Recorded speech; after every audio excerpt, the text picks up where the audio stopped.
As mãos enormes e peludas do gorila envolveram o pequeno corpo enrolado como quem protegia um frágil pacote.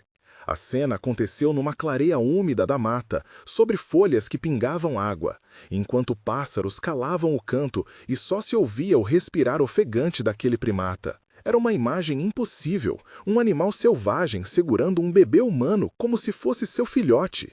Entre os troncos, uma menina de 9 anos chamada Sofia parou sem conseguir desviar o olhar. Sofia era surda de nascença e tinha um jeito todo próprio de ler o mundo pelas mãos e pelo rosto das pessoas e dos animais. Seus olhos castanhos ficaram grandes, sua respiração ficou curta. Ela apontou com as mãos para o gorila e fez sinais rápidos, diretos, como quem traduzia algo urgente. Socorro, abandono, ninguém. A palavra que começou a circular entre os presentes foi medo. Nos minutos seguintes, aquele achado transformaria uma tarde comum de trabalho em investigação, denúncia e mudança institucional. Sofia não estava ali por acaso. Filha de uma professora de biologia, passou a infância entre trilhas e viveiros. Aprendeu a linguagem de sinais e a linguagem da mata com a mesma naturalidade. Aos 12 anos da mãe, sua família se mudara para perto do Centro de Reabilitação de Primatas da Mata Azul, para que a mãe, doutora Helena Pereira, veterinária, pudesse coordenar pesquisas sobre comportamento. Sofia cresceu vendo relatórios, limpando gaiolas com cuidado e acompanhando respiradores manuais em acidentes noturnos. Tinha um fascínio particular por gorilas. Desde pequena, descrevia detalhes que os adultos ignoravam, como o padrão de piscar de um macho velho ou a maneira que as fêmeas entortavam a cabeça antes de amamentar. A conexão veio acompanhada de dor. Quando tinha 6 anos, perdeu o pai em negligência institucional num hospital público da cidade vizinha. A experiência da perda enquadrou sua atenção para injustiças e a fez aprender que pequenos sinais podiam esconder grandes problemas. Sofia tinha vozes internas que se tornavam mãos quando precisava denunciar o que via. Aquela tarde na clareira era tanto um reencontro com a sua história quanto um teste da coragem que a vida havia forjado. Ela sabia reconhecer sofrimento animal e humano, e por isso sua interpretação não era um capricho, era um alerta. Quando Marta, a guarda florestal de 32 anos, apareceu correndo entre arbustos com a lanterna na mão, Sofia usou as mãos para pedir calma e empurrou Marta de modo a mostrar o bebê e o gorila.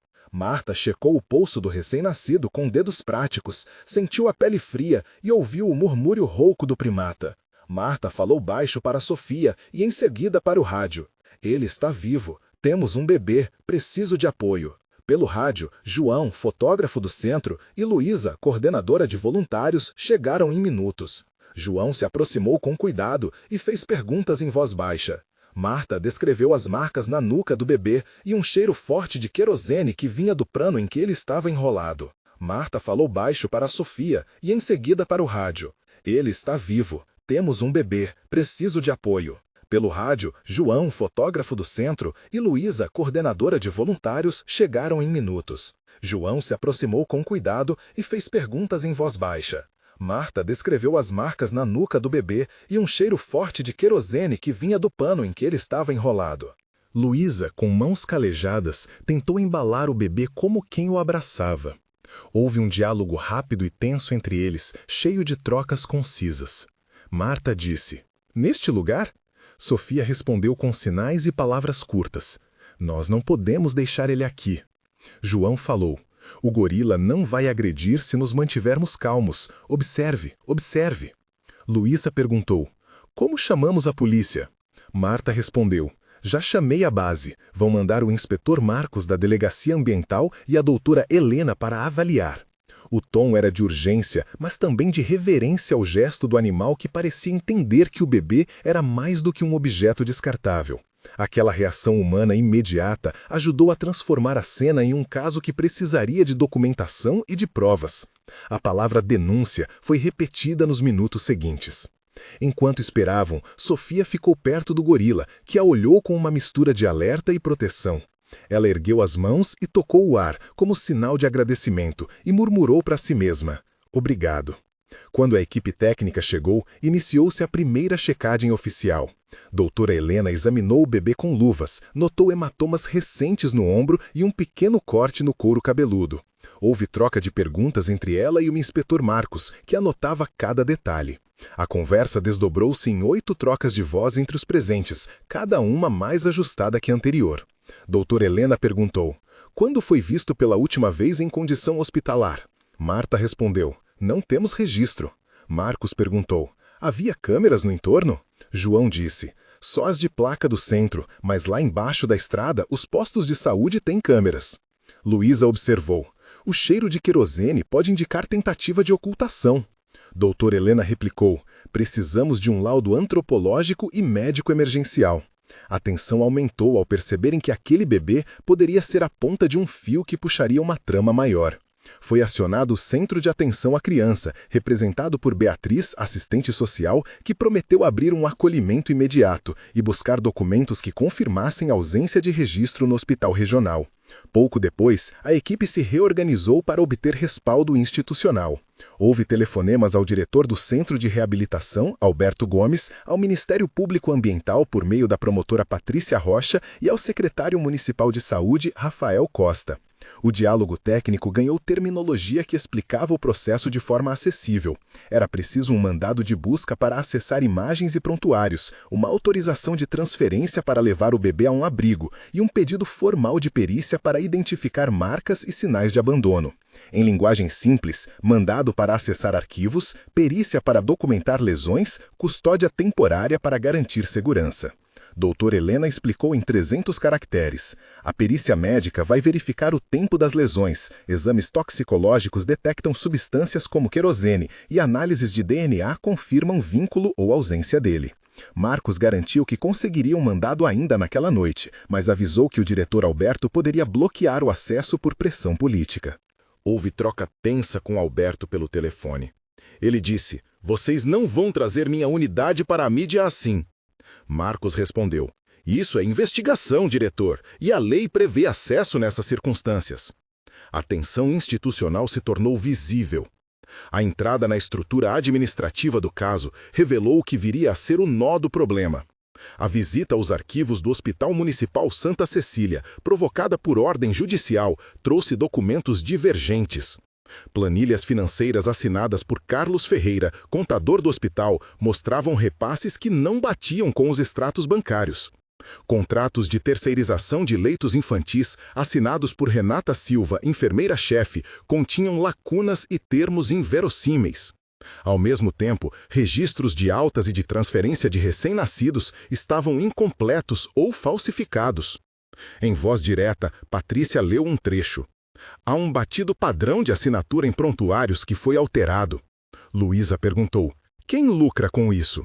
João respondeu: "O mercado clandestino de adoção e tráfico de bebês existe, mas precisamos provar." Entre as evidências achadas, havia uma foto rasgada de um berço vazio e um recibo de entrega de materiais com data coincidente ao desaparecimento do bebê. O leitor visual poderia sentir o cheiro de papel velho e tinta, ouvir o farfalhar das folhas, ver o brilho das telas onde as planilhas apareciam. Foi necessária uma composição de provas, laudos médicos, extratos bancários, testemunhos da equipe de plantão e imagens de câmeras de rua. Doutora Helena organizou tudo em pranchas que cheiravam a açúcar de hospital e álcool. O clímax investigativo veio quando uma perícia informática comandada por Fernando, perito digital, recuperou e-mails deletados entre Renata e um número desconhecido oferecendo encaminhamentos imediatos de recém-nascidos. Foi ali, diante de arquivos técnicos e imagens amplificadas, que se juntaram as peças que fariam a denúncia pública. A descrição sensorial daquela sala de perícia ficou marcada. O zundido de monitores, o gosto metálico no ar por conta do estresse, o toque frio das teclas, a visão das imagens pixeladas que, quando ampliadas, revelavam nomes e horários cruciais.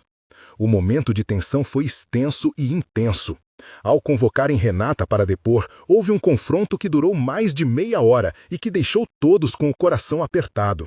O diálogo teve trocas rápidas, acusações contidas e lágrimas breves. Marcos perguntou: "Onde estavam os registros de entrega?" Renata respondeu: "Eu fiz o que me mandaram." Patrícia pressionou: "Mostre mensagens que embasem isso." Carlos tentou se defender. Ao longo dos anos, recebi ordens de regularizar pagamentos. Beatriz falou: temos relatos de mães que entraram na unidade e saíram sem filhos. A perícia mostrou transferências financeiras para contas de laranjas. Naquela hora, os argumentos viraram provas quando o sistema bancário confirmou repasses indevidos. A sala parecia encolher.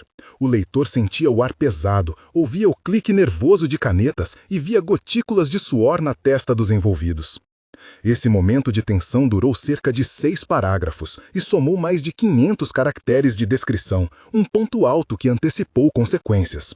As prisões foram executadas. Em sequência, Renata foi detida por suspeita de facilitação de adoção ilegal, Carlos por falsificação de documentos e Alberto foi afastado por omissão e conivência com práticas administrativas suspeitas. Rafael, o secretário de saúde, que inicialmente tentou resguardar o hospital, acabou sendo convocado a depor como testemunha. Havia vozes novas no processo. Ramiro, advogado representante das famílias, entrou com pedido de tutela coletiva. Laura, jornalista investigativa, pediu acesso aos arquivos e publicou um relatório que acelerou a fiscalização. As reações públicas foram imediatas. Em coletiva, Patrícia declarou que há indícios de uma rede que se aproveitava da vulnerabilidade das mães e do descuido institucional para lucrar. A prisão teve ecos na cidade. Manifestantes se reuniram em frente ao hospital pedindo responsabilidade. A sensação era de justiça que começava a se mover, lenta e barulhenta pelas engrenagens do sistema. Durante as detenções, Sofia observou tudo com os olhos rasos de lágrimas e apertou a mão de Marta. O gesto simples de uma menina surda comovendo funcionários, repórteres e moradores virou símbolo da investigação. A origem do bebê, que passou a ser chamado provisoriamente de Miguel, foi revelada por um testemunho tardio de uma jovem mãe, Camila, que havia sido pressionada na emergência semanas antes. Camila relatou que fora instruída a assinar papéis sem ler e que, ao perder a visão por um desmaio, acordou sem o filho. Arquivos de câmera de segurança mostram uma ambulância chegando numa noite sem registro de alta posterior. O vínculo emocional se fechou quando os especialistas descobriram que o gorila, conhecido no centro como Kaji, havia sido resgatado anos antes de um grupo de traficantes de animais. Kaji tinha um passado de contato humano intenso e, segundo doutora Helena, desenvolveu um comportamento de proteção inusitado que o levou a tratar Miguel como se fosse seu próprio filhote. O relato de especialistas como Valdés, primatólogo com 20 anos de experiência, explicou que gorilas podem formar laços protetores com indivíduos de outras espécies quando expostos a experiências humanas de cuidado. Arquivos antigos do centro comprovaram que Kaji havia vivido em ambiente doméstico antes de ser resgatado, o que explicava sua reação. O epílogo se desdobra em 3 momentos temporais e mostra a transformação concreta que nasceu daquele encontro. Um mês depois, Miguel estava em custódia provisória no abrigo gerido por Beatriz. Recebeu nome, vacinas e um laudo que descartou intoxicação por querosene. Médicos do SUS e do Centro de Reabilitação trabalharam em conjunto. O hospital instaurou uma sindicância interna que afastou 12 funcionários envolvidos em irregularidades administrativas. Uma campanha local arrecadou fundos para assistência a mães vulneráveis e para reforçar a fiscalização de unidades públicas. 3 meses depois, a investigação do Ministério Público resultou em denúncia formal contra uma rede suspeita de comercialização de recém-nascidos. O prefeito anunciou a criação de um sistema de registro e acolhimento imediato, em que todas as entradas na emergência deveriam ser registradas em tempo real com número único. Foram aprovadas medidas emergenciais para auditar contratos de terceirização e fortalecer a burocracia. Transparência nos repasses. 6 meses depois, o caso serviu de base para uma lei municipal que obrigava a instalação de câmeras em áreas estratégicas e criava comitês comunitários de fiscalização com a participação de ONGs como a liderada por Luísa e pela própria doutora Helena. Miguel foi oficialmente acolhido por uma família de acolhimento temporário enquanto o tribunal avaliava o melhor plano de adoção e recuperação para a mãe biológica, que entrou com um processo de reintegração acompanhado por Ramiro. O gesto simbólico final aconteceu numa cerimônia simples no centro de reabilitação.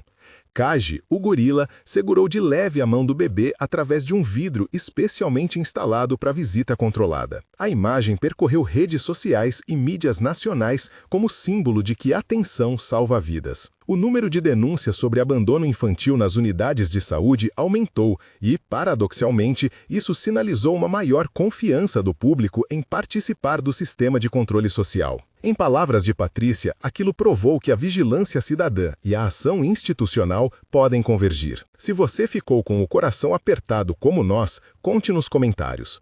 Você já viu algo que parecia pequeno e acabou expondo uma injustiça maior? Sua história pode inspirar investigação, alertar autoridades ou simplesmente mostrar que a atenção importa. Inscreva-se se quiser acompanhar atualizações do caso e outras investigações que mostram como pequenas ações geram mudanças. No fechamento desta história, a mão do gorila sobre o vidro não foi apenas um gesto isolado. Foi a fagulha que colocou em movimento uma cadeia de responsabilidades, de prisões, de reformas e de cuidados. A atenção de uma menina surda e a coragem de funcionários honestos transformaram um encontro improvável numa mudança real. Compartilhe para que mais vozes sejam ouvidas e para que casos assim não voltem a acontecer.